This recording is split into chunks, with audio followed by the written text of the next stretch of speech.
చదువులు లేవు మాకు. ఇప్పుడు నాగరికం వచ్చింది. ఇప్పుడు మా బిడ్డలకి చదువులు, కొడుకులకి బిడ్డలకి చదువుకొని ఇప్పుడు కొంచెం డెవలప్ అయ్యారు. ఇంతకు ముందంతా అడవిలో ఉండి ఏముంది, అడవిలో తిరగటం, అంత బాణాలు ఉంటాయి మాకు. బాణాలతోటి జింకలు, దుప్పులు, అడవి కోళ్ళు, అడవి నవ్వుళ్ళు ఇంతకు ముందు తాతలు అవన్నీ వేసుకొని తినేది డిన్నర్. పెద్ద పెద్ద వాళ్ళు వస్తే వాళ్ళకి అదే పెట్టేది. అది ఇప్పుడంతా బయట వచ్చేసాం కదా. సికింద్రాబాద్ వచ్చి ఇప్పుడు ఒక 25 ఏళ్ళు అవుతుంది. బిజినెస్ లేదని చెప్పి ఇక్కడికి వచ్చి బిజినెస్ పెట్టినారు. అక్కడ బిజినెస్ అని కాదు, బిజినెస్ కదా మీరు చేసేది. అది మా గూడెం ఊరు. ఇది ఎట్లంటే ఆఫీస్ పెట్టి ఇక పెద్దవాళ్ళ వృత్తి మనం కాదనకూడదని ఆఫీసు పెట్టి ఇక్కడే ఉండేది. నిజం చెప్పండి, ఎంత మంది వస్తూ ఉంటారు మీ దగ్గరికి డైలీ? మన దగ్గరికి ఎంతో మంది వస్తారు.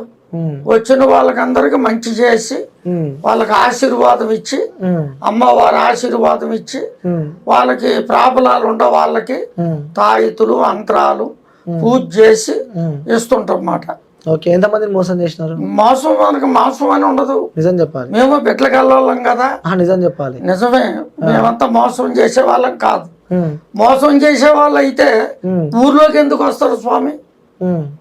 జనాలకి అందరికి ఎట్లా చెప్తాము? మోసం చేసే వాళ్ళు బయటికి రారు కదా. తెలిసిందా? ఊర్లో తిరగరు.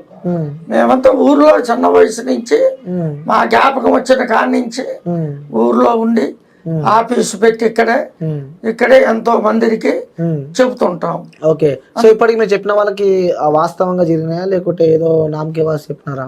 లేదు, చాలా మందికి రూపాయల ముక్కాల భాగం తెలిసిందా. అందరూ బాగున్నారు, అందరూ బాగుంటారు. ఒక పావల భాగం అంటే వాళ్ళకి కొంచెం టయాలు కొన్ని కలిసి రాక వాళ్ళకి కొన్ని జనాలు కూడా చేస్తుంటారు చెడు ప్రయోగాలు. చేతబళ్ళు అంటారు చూడు, ఆ చేతబళ్ళు చేస్తారు మాట జనాలు. కానీ వీళ్ళకి తెలియదు. తెలిసిందప్పుడు చేతబడి చేసి కొంతమందికి మాట రాదు, కాలు చెయ్యి పడిపోతాయి, మంచంలో పడిపోతారు. కొంతమంది జనాలకి తెలియదు, తెలియపోకుండా ఆసుపత్రికి వెళ్తారు. వెళ్ళి డాక్టర్ దగ్గర చూపిస్తారు. ఇది జరిగింది, వాళ్ళ అమ్మకి జరిగింది. ఆ డాక్టర్లు ఏం చేస్తారు, వాళ్ళు పరీక్షలు చేస్తారు. అన్ని ఏం రావు. పచ్చివాతం వచ్చింది, అంత రక్తం ఉండగట్టింది, నరాలు వీక్ అయిపోయినాయి, రక్త వాడటం లేదని చెప్తారు. సో గురుజీ, ఒక వ్యక్తిని చేతబడు చేశారని చెప్పి ఎలా గుర్తుపట్టచ్చు? ఎందుకంటే ఈ ఆన్సర్ చాలా మందికి తెలియదు. వాళ్ళకి జ్వరం వచ్చిందో లేకుంటే మాట పడిపోయిందో అని చెప్పి హెల్త్ ఇష్యూస్ అనుకొని చాలా మంది హాస్పిటల్స్ తీసుకెళ్తారు, కానీ అక్కడ మనకు సొల్యూషన్ దొరకదు.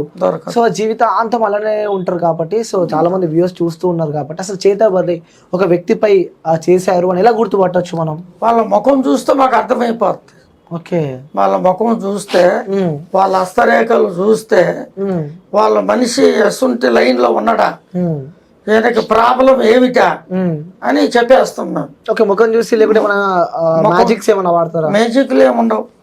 మాదంతా అమ్మవారు 3 దుర్గాదేవి వాక్ అంటారు కదా, అమ్మవారు వాకు శుద్ధి పేస్ట్ చూస్తే చెప్పేస్తాం.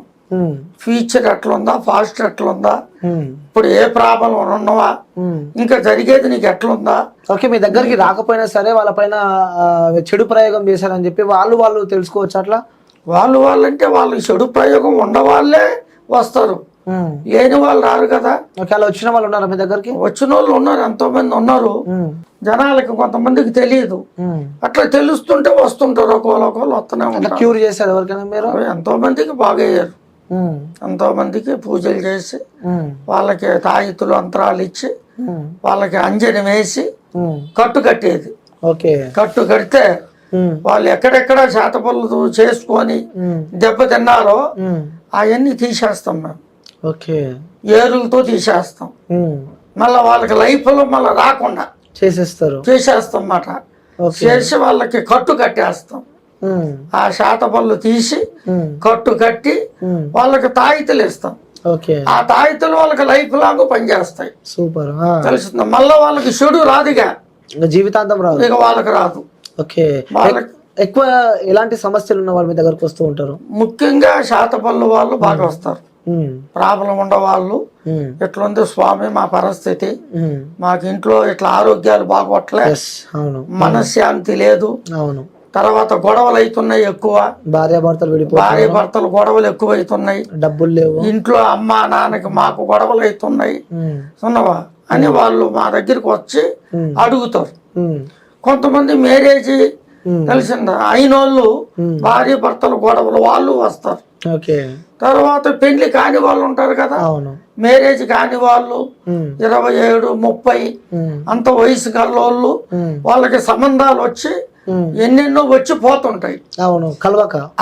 కలిసి రాక తెలిసింది ఏదన్నా వచ్చినా వాళ్ళకి మనసులో ఇంట్రెస్ట్ లేక సంబంధాలు వచ్చి పోతుంటాయి. అక్కడ వాళ్ళు వస్తారు. వాళ్ళు వచ్చి స్వామి మరి ఇట్లా మ్యారేజ్ కాలే, చాలా బాధలు పడుతున్నామండి, చూడండి చెప్పండి అంటే వాళ్ళ పేరు బలంలో మనం జాతక చక్రం వేసి గవ్వలేసి పంచాంగం, ఇది తాతలు ముత్తాతలది పంచాంగంలో వాళ్ళ లిస్టు తెలిసిపోతుంది. వాళ్ళ భవిష్యత్తు ఎట్లుండేదంతా పంచాంగంలో వచ్చేస్తారు. ఓకే, ముఖ్యంగా ప్రేమించిన అమ్మాయి నాతో దూరం అయిపోయింది, మేము కలవలేకపోతున్నాము, తనతో నాకు మ్యారేజ్ కావాలి అని చెప్పి వశీకరణ అంటారు కదా, సో అలాంటివి మీరు చేస్తూ ఉంటారా? వశీకరణం అంటే దాంట్లో చాలా రకాలు ఉన్నాయి. ఓకే, వశీకరణం అంటే ఇప్పుడు పెళ్లి అవుతుంది, భార్య భర్తలకి గొడవలు అవుతాయి, గొడవలు అయ్యి భర్త భార్య మాట ఎండో వెనక ఇబ్బంది పెడుతుంటాడు, కొడుతుంటాడు, చేస్తుంటాడు, చాలా ఇబ్బంది పెడుతుంటాడు. అగ వాళ్ళు కొంతమంది వస్తారు మా దగ్గరికి, లేడీస్ వచ్చి స్వామి ఈ మాదిగా మా ఆయన ఇబ్బంది పెడుతున్నాడు, నన్ను చూడగానే కొడుతుంటాడు, చాలా బాధలు పెట్టేస్తాడు స్వామి, మరి దానికి మార్గం ఎట్లా స్వామి అని అడుగుతారు. దానికి స్త్రీ పురుషుడు వశీకరణం ఉంటుంది. ఓకే, స్త్రీ పురుషుడు వశీకరణం అంటే భార్య భర్తలు తెలిసిందా, భర్త ఉండాలని చెప్పి భర్త భార్య మాట విన్నట్టుగా, భార్య భర్త మాట విన్నట్టుగా. రెండు రకాలు ఉన్నాయి దాంట్లో.